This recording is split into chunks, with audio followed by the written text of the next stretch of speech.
Shalom, apreciados Talmidim. Hoy día vamos a hablar sobre la quinta clase y del tema el reino de Dios o el reino de los cielos, una visión mesiánica. ¿De qué se trata este reino de los cielos, este reinado de Dios? No es otra cosa sino la esperanza de Israel hecha realidad, cumplida, ejecutada. ¿Cómo será aquel entonces? Que aquellas promesas que fueron hechas, ¿cierto? En la escritura y esas palabras, cómo se habrían de cumplir y cómo habríamos de vivir en aquel entonces. Veamos entonces de qué se trata este tema.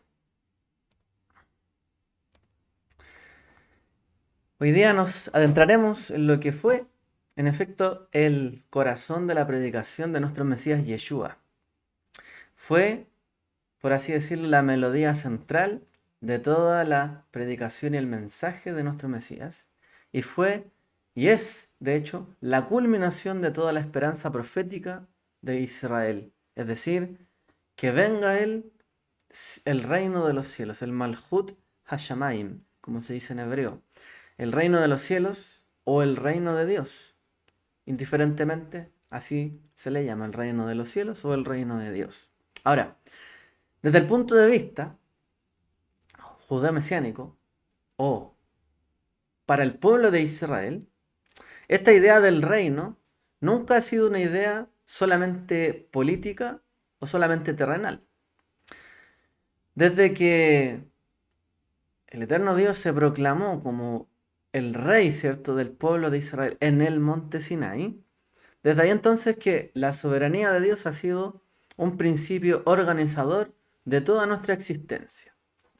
Es decir, la idea de que Dios es quien está sobre nosotros, que reina sobre nosotros, que nos ha elegido como un pueblo, significa que lo hemos puesto a Él por encima, ¿cierto?, de nuestra existencia para organizar nuestra vida, para organizar cómo nos dirigimos delante de Él, cómo nos dirigimos hacia los demás, cómo nos dirigimos en la tierra, dónde tenemos que vivir, cuáles son nuestros límites, etc.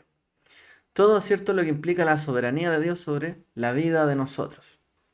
Sin embargo, a lo largo de los siglos, a lo largo del exilio propio de Israel, habiendo sido expulsado de la tierra, a lo largo de la opresión y también el anhelo de retorno del pueblo de Israel a su tierra, la esperanza de un tiempo futuro en el que el reinado de Dios se manifestaría de una manera visible y universal, se convirtió en el anhelo más profundo del alma colectiva de Israel.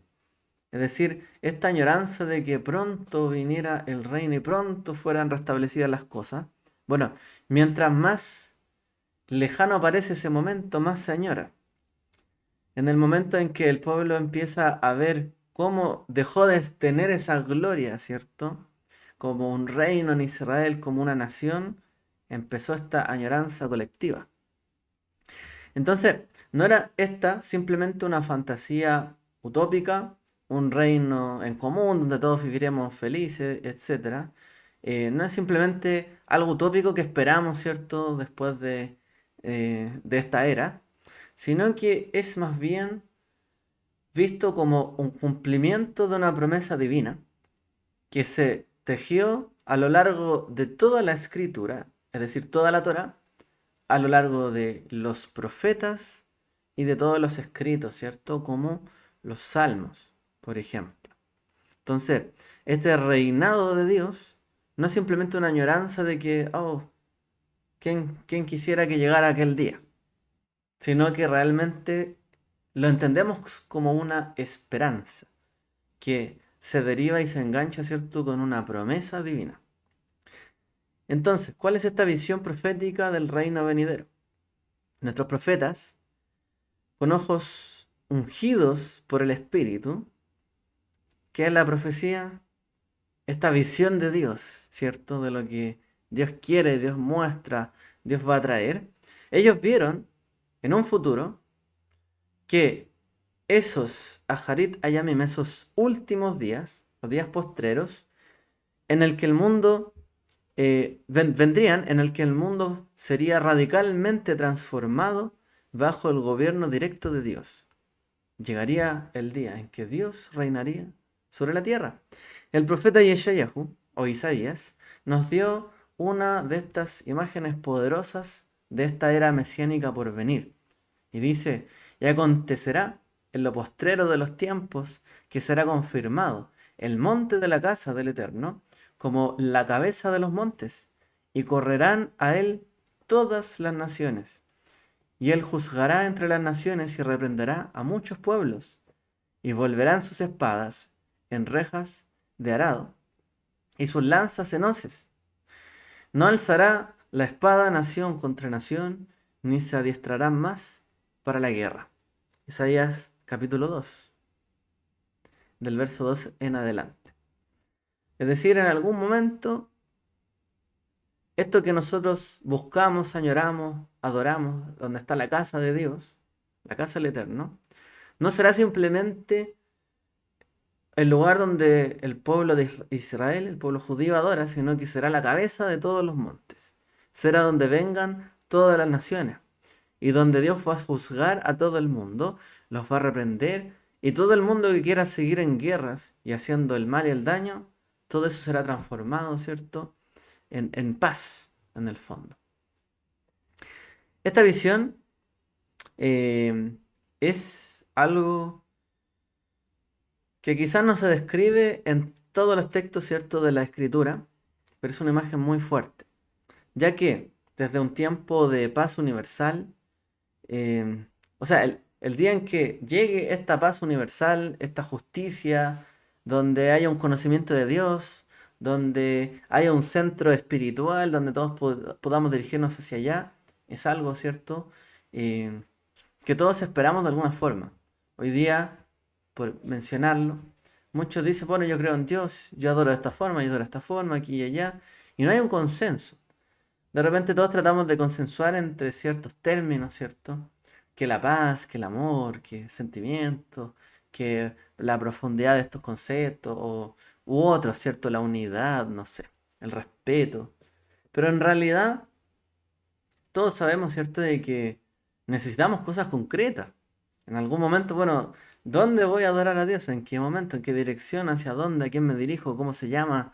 ¿Cuál va a ser el lugar donde tengo que dirigirme? ¿Cierto? Cuando uno busca dirección en su vida, no simplemente se pone a dar vueltas y decir, no, yo espero que las cosas vayan a llegar. Si yo busco un trabajo, voy y busco dónde están dando empleo. Si yo quiero congregarme, voy a una congregación. Entonces, si yo quiero adorar a Dios, bueno, tengo que buscar dónde hacerlo, hacia dónde dirigirme, dónde tengo que hacer esto. Entonces, se añora, ¿cierto?, este lugar donde va a ser el epicentro espiritual del mundo. Sejaría o Zacarías hace eco también de esta esperanza, declarando que en aquel día el Eterno será rey sobre toda la tierra, y en aquel día el Eterno será uno, o Dios será uno, y su nombre será uno. Hay mucha gente que hoy día, ¿cierto?, discute, bueno, Dios es uno entre varios, es aquí, es allá, es que yo creo en Dios de esta forma, es que yo creo de esta otra forma, etcétera. Bueno, ¿cómo es Dios? ¿Cómo Él se va a revelar, ¿cierto?, a este mundo? ¿Cómo nos hemos de dirigir ante Él? ¿Quién es Él? ¿Estamos de acuerdo? Porque no todos podemos decir, no, es que Dios es universal y todos creen en el mismo Dios. Porque realmente no todos creen en el mismo Dios. Entonces en algún momento Dios será uno. No habrán otros. No, no diremos quién es como tú entre los dioses porque no van a haber otros dioses, por así decirlo. Aunque nunca han habido otros. Pero no van a haber otros visiblemente, ¿cierto?, para este mundo.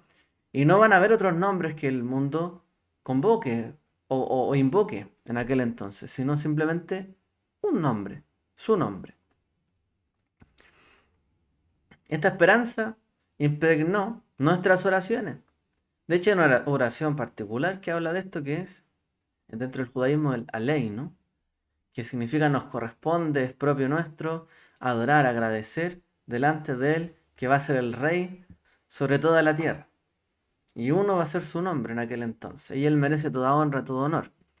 Y esto lo hacemos, ¿cierto?, a través de una composición.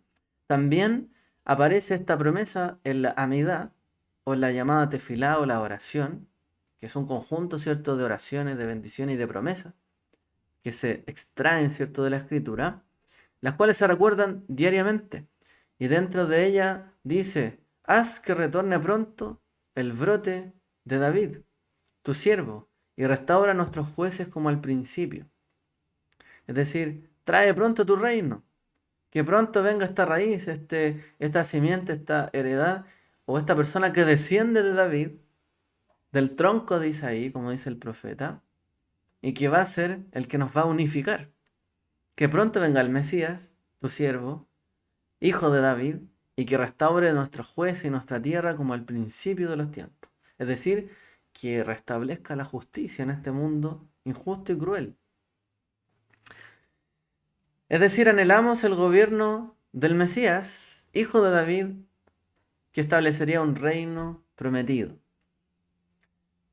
Este fue el mensaje de Yeshua cuando vino, ¿cierto?, en medio de Israel. Porque a lo suyo vino a su misión. ¿A qué vino? A proclamar que el reino de los cielos había acercado. Esta fue la proclamación de Yeshua, es decir, el reino de los cielos se acercó, está en medio nuestro. Lo que ustedes estaban esperando, estas promesas están ahora delante de ustedes para cumplirse. Durante siglos, esta fue una esperanza futura, venidera.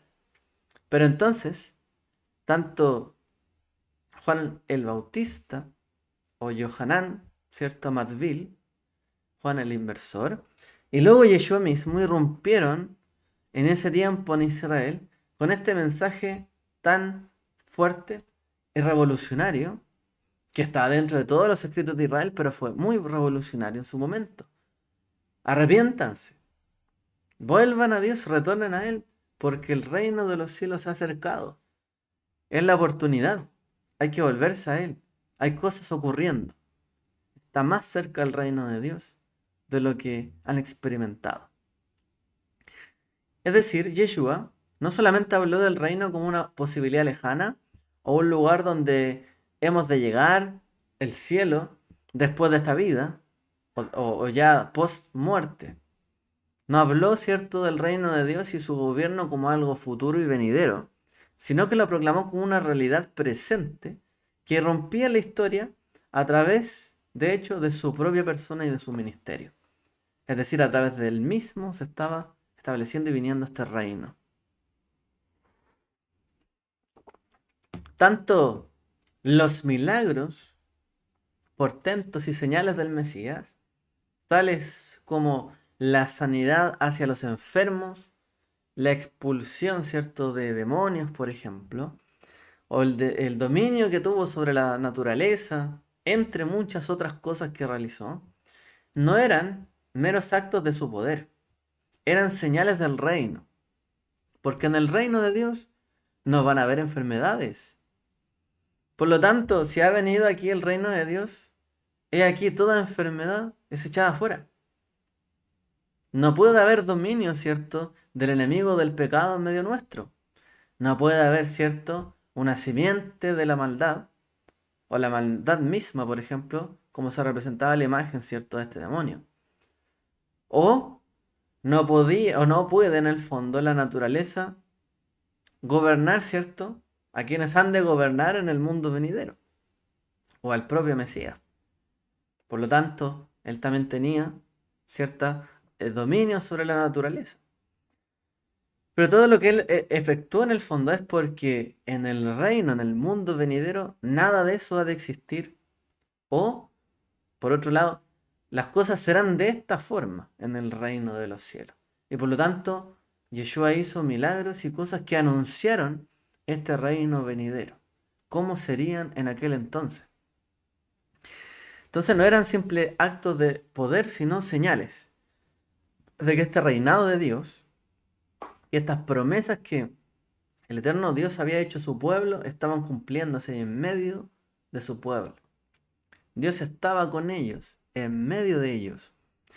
Por lo tanto, todos estos milagros y señales son anticipos, son demostraciones tangibles de cómo será la vida cuando el Rey esté presente y su majestad y su voluntad se imponga en medio del caos de este mundo, en medio de la enfermedad, en medio de la injusticia, en medio de la oscuridad y tinieblas de este mundo y este siglo.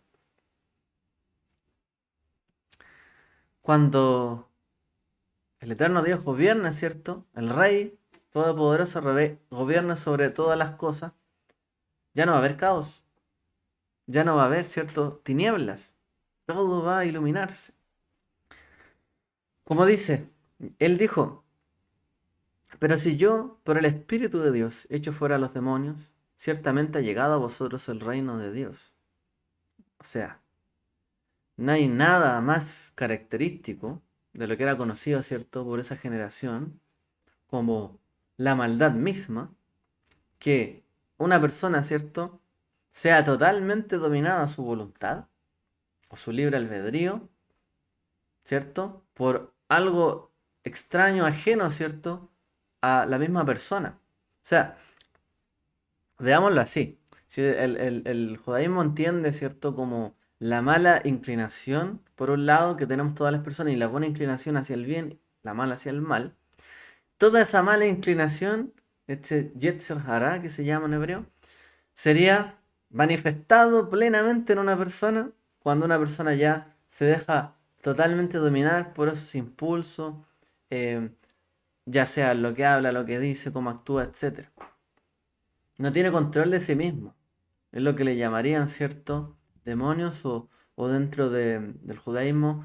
eh, Esto tiene que ver con el arraigo de las impurificaciones, las contaminaciones en las que puede caer una persona. Cuando una persona se contamina tan fuertemente, ¿cierto?, en algunos pecados ilícitos, etcétera, parece que fuera poseída, por así decirlo, y totalmente dominada su voluntad por esta fuerza ajena, ¿ya? Sin entrar mucho en detalle, en profundidad en esto. Pero eso es lo que podemos entender. Entonces, en el reino de Dios, Dios va a gobernar y su voluntad, y no va a haber maldad, y no va a haber nada o nadie que vaya a ir en contra de su voluntad. Por lo tanto, si el reino de los cielos ha venido, pues el nivel de impurificación más baja en la que puede caer una persona, y el nivel de contaminación y de pérdida de voluntad más baja en la que puede caer una persona, que sería esta posesión, bueno, sería totalmente revertida si viniera el reino de Dios y no podría prevalecer. Entonces Yeshua habla de esto en conocimiento de ellos, ¿cierto? Que tenían este entendimiento para que entendieran no hay nada más, ninguna señal más grande de que yo haga estas cosas a través, ¿cierto?, de la autoridad de Dios para liberar a las personas de toda esta voluntad extraña y que las personas vuelvan a someterse a la voluntad de Dios. Ya sería como el extremo, si se fijan. Es como esta metáfora. Entonces, la naturaleza de este reino era diferente de lo que muchos esperaban.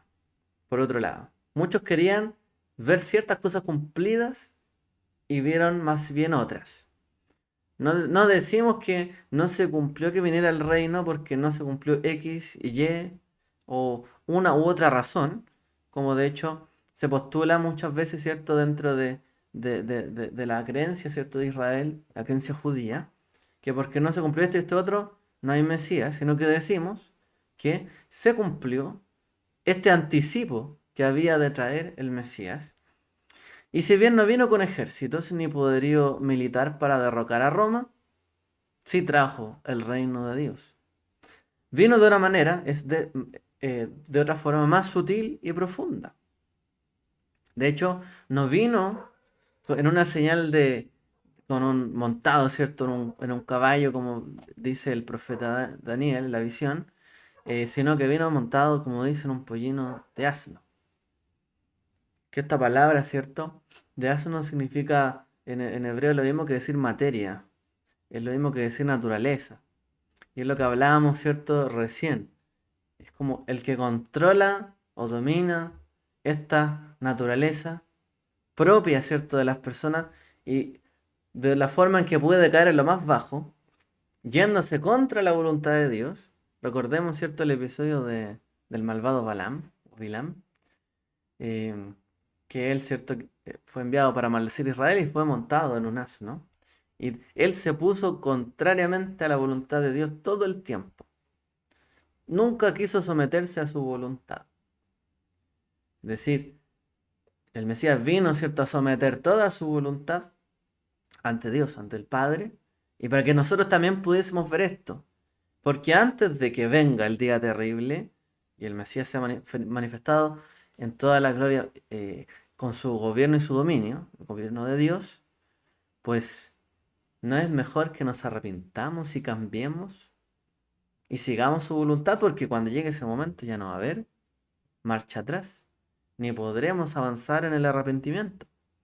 Entonces, eso es lo que nosotros creemos, ¿cierto? Que vino de esta manera sutil y profunda. ¿Para qué? Para cambiar desde adentro hacia afuera el corazón de Israel.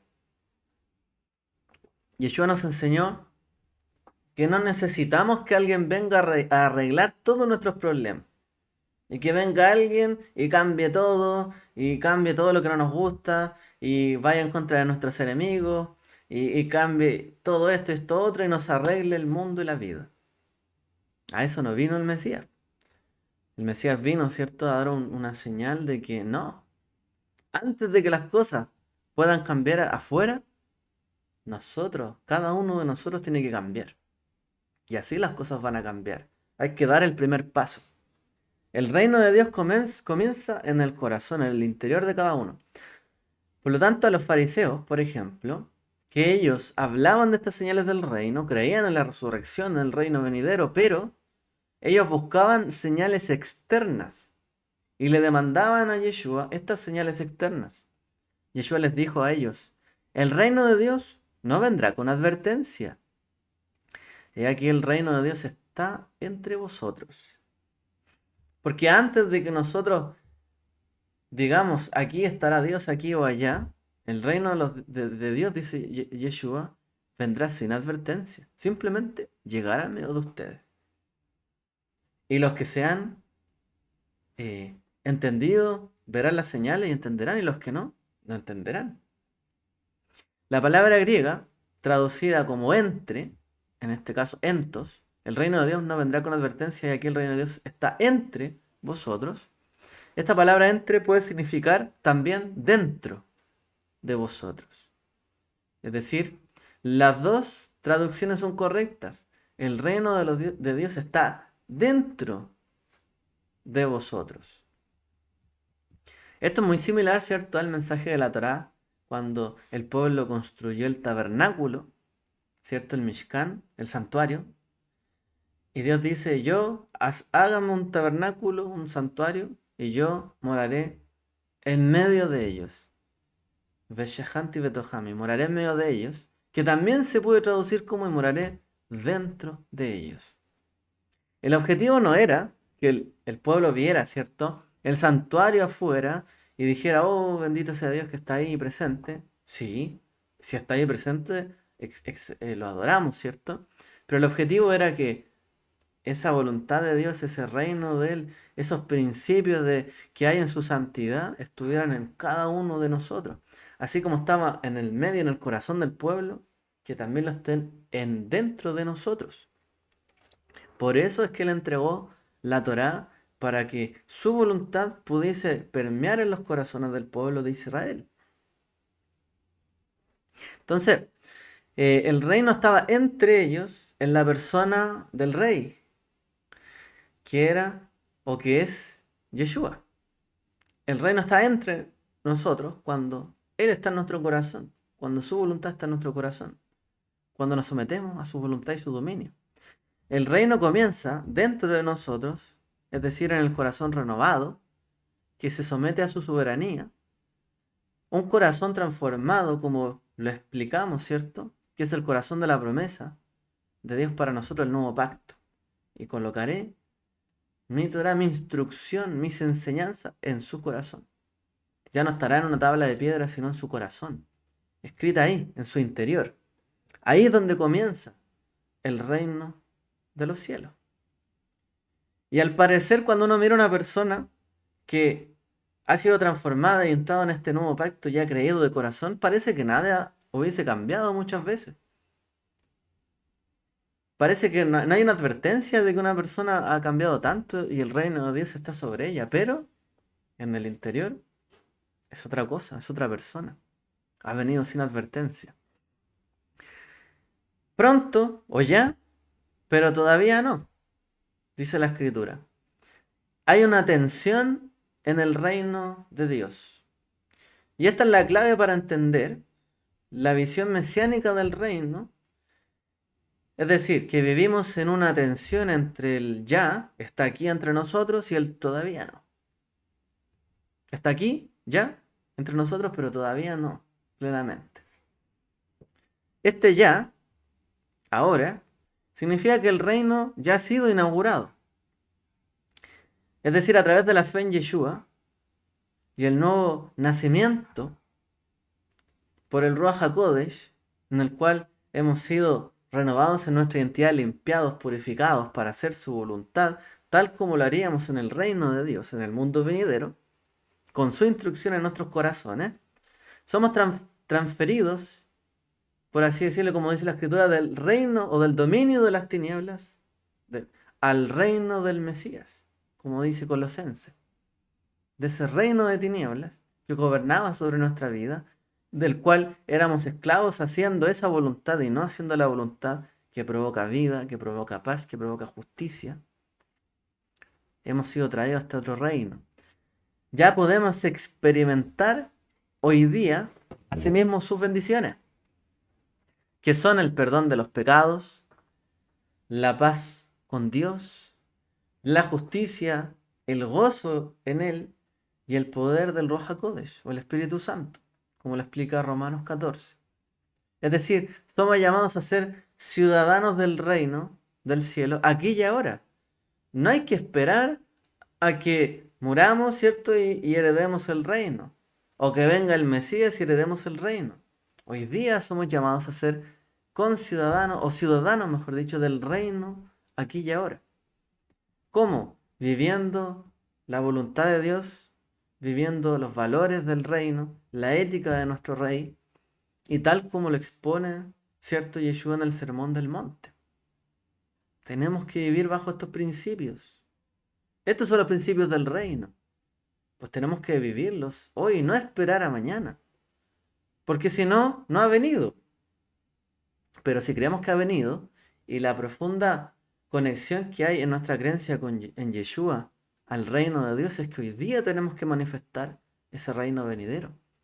Por lo tanto, si hoy día se ha manifestado en medio nuestro, pues habrá respuesta de parte de Él como si viviéramos en el reino, donde la gente enferma sería sanada, los cautivos serían liberados, la gente oprimida sería libertada, etcétera, etcétera, etcétera. Tenemos, ¿cierto?, que manifestar estos principios que han de vivirse el día de hoy y vivir en ellos. Por lo tanto, las promesas del reino de Dios se cumplen hoy. No decimos que todas, porque todavía no. El mandato de Yeshua fue claro y va en línea de lo que estamos hablando. Mas buscad primeramente el reino de Dios y su justicia, y todas las demás cosas os serán añadidas. O sea, lo primordial es buscar la voluntad de Dios como si viviésemos en su reino. ¿Para qué? Para que Dios nos dé las promesas de su reino, para que Dios nos dé las bendiciones de su reino, para que Dios nos cambie, nos transforme a cómo Él quiere conocernos o cómo Él quiere que nos desenvolvamos en su reino. Él quiere que hoy día vivamos estas cosas del reino de Dios, en este tiempo. Yeshua dice, busquen primero el reino de Dios y su justicia. Porque la justicia de los hombres llega hasta aquí, hasta esta vida y se acaba. Pero la justicia de Dios permanece para siempre. Pero la fidelidad de Dios permanece para siempre. La misericordia de Dios permanece para siempre. El amor de Dios permanece para siempre. Si vivimos en los principios del reino de Dios, no tendrá fin. El reino dice que no tendrá fin. Lo que hoy día comenzó no ha de acabar nunca. Si hoy día, cierto, hemos de experimentar las bondades de su reino, nunca va a culminar esto. Va a ser permanente, constante. Una verdad futura y venidera. Y en eso tenemos que vivir.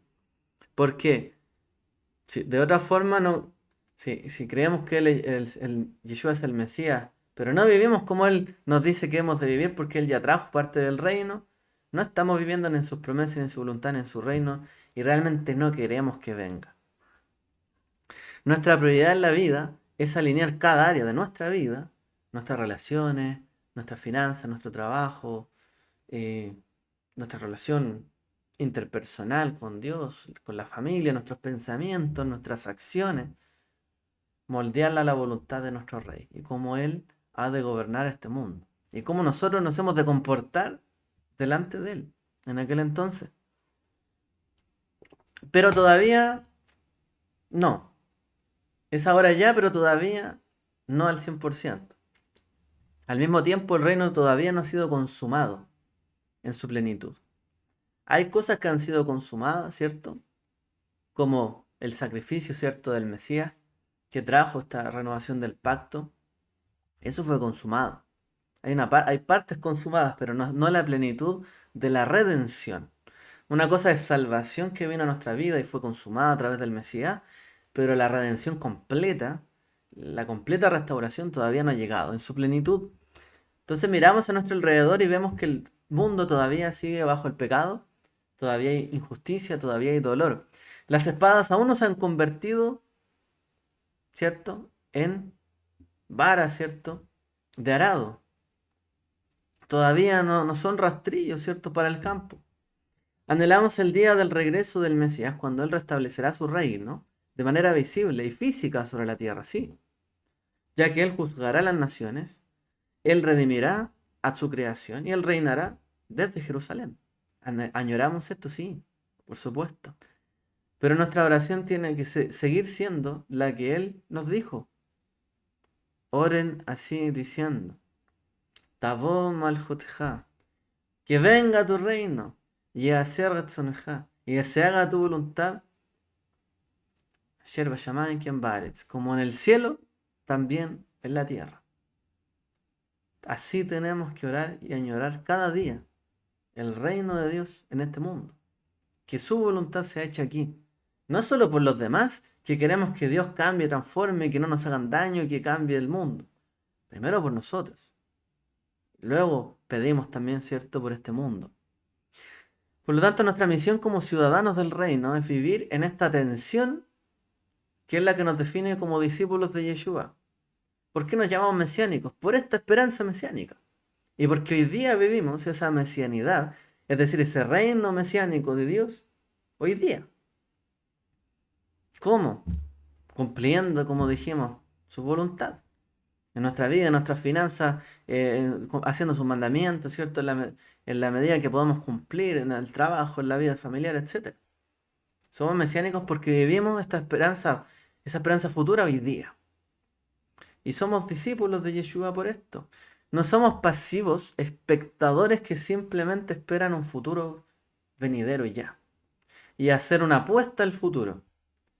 No. Si yo hago una apuesta por, por el reino de Dios, Dios también hizo su apuesta, por así decirlo. Y Él ya jugó una ficha o una carta, que es el Mesías. Vayan, prueben, experimenten, ahí tienen un adelanto, un anticipo. Por lo tanto, nosotros nos jugamos, ¿cierto?, una apuesta futura y venidera, que si yo digo creer en Dios, seré salvo, y si no, no seré salvo. Porque muchos piensan así. No es una apuesta futura. Se trata, ¿cierto?, no ser espectador de algo que va a acontecer, sino de protagonista de esto en nuestra vida diaria. ¿Tienes tu anticipo? Trabaja. Fuérzate en esta profesión, en este cambio de vida. No somos revolucionarios políticos tampoco que intentan construir un reinado con nuestras propias fuerzas e ideologías y queremos imponerle a este mundo, ¿cierto?, nuestra propia idea de Dios. No. No somos nosotros los que van a imponer con nuestras fuerzas el reino de Dios en este mundo, sino que somos más bien embajadores del reino. Hemos de testimoniar, porque participamos de este reino, cómo es el reino de Dios en este mundo. Somos embajadores del Mesías, embajadores de Dios en este mundo. Nuestra tarea es demostrar los valores del reino en un mundo que desesperadamente necesita verse, manifestarse Y la gente necesita ver estos valores del reino. Cuando la gente hoy día ve que aumenta la violencia, necesita ver justicia. Necesita la gente ver paz cuando se siente alterada su vida. Y nosotros necesitamos demostrar los valores del reino, desesperadamente, para que la gente también lo conozca. Estamos llamados a ser, por lo tanto, agentes de la reconciliación. Es decir, que la gente deje de luchar contra Dios, en resistirse a Dios y a sus principios, que se reconcilie con Dios. Somos portadores de paz, practicantes de una justicia primordial, cierto y radical, dispensadores de misericordia, sin fin. Es lo que nos pidió Mashiach, el Mesías. Cada vez que perdonamos a quien nos ofende, 70 veces 7, decimos, es que en el reino de los cielos no habrá perdón sin fin. No importa lo que hayas hecho, va a ser perdonado. Si te arrepientes. Por lo tanto, si Dios ha de perdonar absolutamente todo, ¿cierto? De una persona que se arrepiente, bueno, porque yo no lo voy a hacer, si tengo que vivir conforme al reino de Dios. En el reino de Dios, Dios se va a acordar de las cosas que hicimos mal y nos va a refregar esto en nuestra cara, no. Por lo tanto, no tenemos que anidar odios y rencor en nuestro corazón. No es propio de alguien que vive en el reino. En el reino va a haber odio, Dios va a tratar con odio a sus hijos, no, con amor pleno. Por lo tanto, amémonos unos a otros. Cada vez que perdonamos a quien nos ofende, ayudamos al necesitado. Nadie va a necesitar en el reino, porque hoy día nuestro hermano puede estar sufriendo, padeciendo y sintiendo hambre. Si yo creo que en el reino de Dios nadie va a existir con necesidad, bueno, ¿y por qué permito que hoy día haya alguien con necesidad? Ah, es que Dios va a cumplir eso. Sí, pero no nos cuesta nada, ¿cierto? Extender la mano y decir, así como Dios nos va a invitar a su mesa y nunca más vamos a necesitar nada, yo también te ayudo para que no necesites más esta carencia.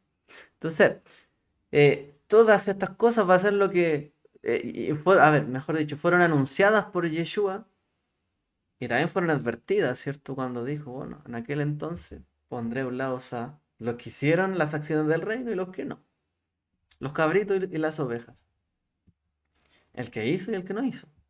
Los que son del reino de Dios y tienen su sello y su identidad y prácticamente hacían las obras de Dios y el Mesías, y los que no. Por lo tanto, no es tan solamente, esto es una apuesta. No, es que este es el anticipo.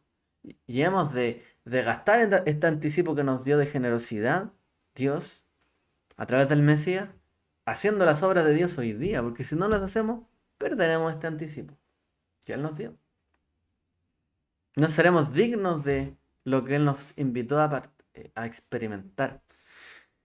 Por lo tanto, cada vez que compartimos estas buenas nuevas del reino de Dios, hacemos visible este reino que parece estar oculto a los sabios, a los entendidos, pero ha sido revelado a los pequeños.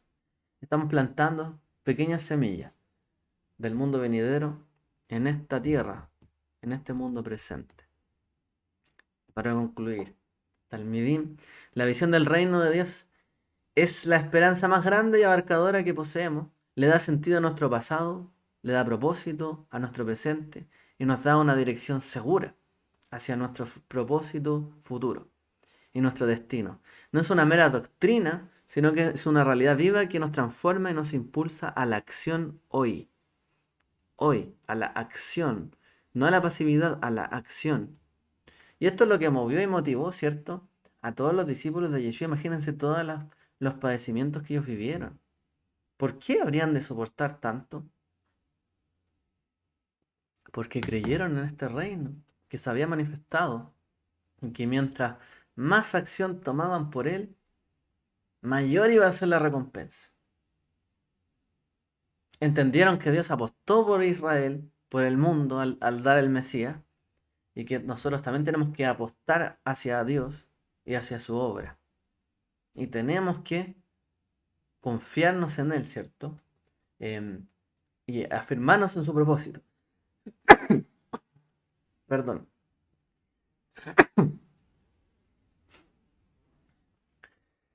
Como creyentes en Yeshua, en el Dios de Israel, como judío mesiánico, entendemos que la historia de Israel encuentra su clímax más grande en el reino de Dios, en ese momento. Tanto la elección de Abraham, el cumplimiento de sus promesas, eh, el éxodo de Egipto, la entrega de la Torá, las promesas de David, todo apuntaba a ese final reinado de Dios, donde el pueblo redimido vivirá bajo el gobierno de su rey, de Dios, y su único enviado, ¿cierto? Que es el Mesías, convirtiéndose en una bendición para todas las familias de la tierra. En aquel entonces, de la simiente de Abraham, aquellos que vivirían conforme a su reino, porque ¿por qué le prometió Dios una tierra a Abraham? Porque la justicia de Abraham, porque la fe de Abraham eran dignas del reino de Dios. Por lo tanto, Dios le dio y le prometió las tierras donde iba a reinar ese reino de Dios a Abraham, porque él era digno, no solo él, sino de enseñar también a sus hijos, de vivir conforme a ese reino, a ese mundo que Dios quería construir en esta tierra, que lamentablemente la humanidad pervirtió y ha pervertido. Pero vio en él y en la descendencia de Abraham quienes iban a ser dignos de este reino. Por lo tanto, les heredó ese reino.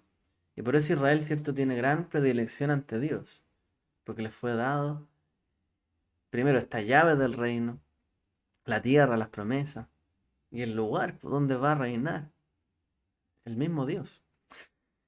Es decir, finalmente, que nuestra vida debe tomar sentido en que el testimonio de que el rey ha venido, nos tiene que dar la seguridad de que el testimonio de que el rey volverá también.